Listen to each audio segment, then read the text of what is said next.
అలా ఉండండి, అలా ఉండండి.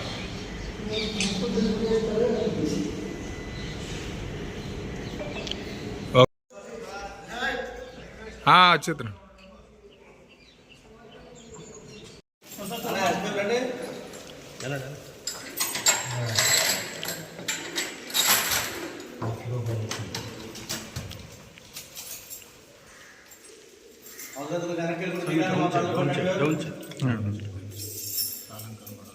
శ్రీకాంత్ గారు కొంచెం అలా ఉంటాను, అలా ఉంటాను.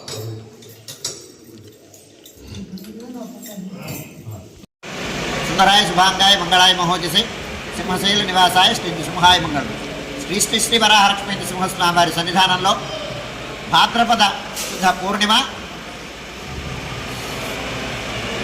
ఆదివారం సెప్టెంబర్ 7వ తారీఖు యథావిధిగా 4 గంటల నుంచి 4:30 గంటల వరకు సుప్రభాతం అయిన తర్వాత ప్రాతరారాధనలో భాగంగా నిత్యవేద పారాయణం, పురుషత్ పారాయణం, దివ్య పురుష సేవాకాలం, అనంతరం ధూపసేవ సమయంలో చతుర్వేద పారాయణం, శ్రీరామాయణం, భారతం, భాగవతం, శివపురాణం, క్షేత్రమాత్యం, వరాహపురాణం, శ్రీభాష్యం, భగవద్గీత మొదలైన గ్రంథాలన్నీ పారాయణం చేయడానికి ఉపక్రమిస్తారు.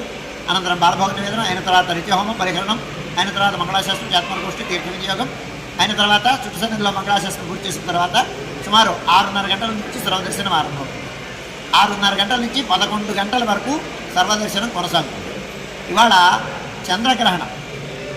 చంద్రగ్రహణాన్ని పురస్కరించుకొని ఉదయం 6:30 గంటల నుంచి 11 గంటల వరకు మాత్రమే భక్తుల దర్శనములు ఉంటాయి. 11 గంటల తర్వాత భక్తుల దర్శనములు లభించవు. ఈ విషయాన్ని భక్తులు గమనించవలసిందిగా మనవి చేస్తున్నాను. 11 గంటలకి భక్తుల దర్శనాలను పూర్తి చేసుకున్న తర్వాత రాజభోగ నివేదన, మహానివేదన జరుగుతుంది. మహానివేదన అయిన తర్వాత చుట్టు సన్నిధుల్లో నివేదనం, మంగళ నీరాజనం అయిన తర్వాత మధ్యాహ్న విరామం జరుగుతుంది, పవళింపు జరుగుతుంది. 12 గంటల నుంచి 12:30 వరకు. 12:30 గంటలకు మధ్యాహ్న విరామం పూర్తయిన తర్వాత పౌర్ణమి పురస్కరమైనటువంటి తిరువీధి మహోత్సవం జరుగుతుంది, బేడా తిరువీధి. అది అయిన తర్వాత సుమారు 1 గంటల ప్రాంతం నుంచి 12:30, 1 గంటల ప్రాంతంలో రాత్రి ఆరాధన ఆరంభం. సాయం ఆరాధనాన్ని పూర్తి చేసుకొని ఆరాధన, పరిహరణం, ధూపం, పరిహరణం, నివేదనం, మంగళాశాస్త్రం, జాతమరగోష్ఠి ఇవన్నీ పూర్తి చేసుకున్న తర్వాత పౌళింపు సమర్పించి మధ్యాహ్నం 2 గంటలకు కవాటబంధనం జరుగుతుంది. మధ్యాహ్నం 2 గంటలకు కవాటబంధనం అయిన తర్వాత రాత్రి 9:56 గ్రహణం స్పర్శ, 1:24 సుమారుగాను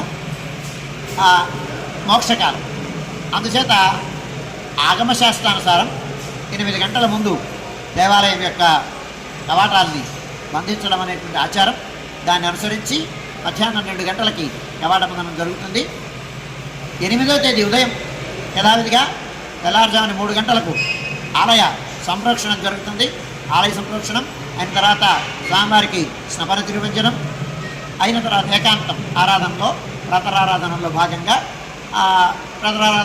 నిత్యవేద పారాయణం, పురుషత్ పారాయణం, దివ్య పురుష సేవాకాలం, ధూపసేవ సమయంలో చతుర్వేద పారాయణం, శ్రీరామాయణం, భారతం, భాగవతం, శివపురాణం, క్షేత్రమాత్యం, వరాహపురాణం, శ్రీభాష్యం, భగవద్గీత మొదలైన గ్రంథాలన్నీ పారాయణం చేయడానికి ఉపక్రమిస్తారు.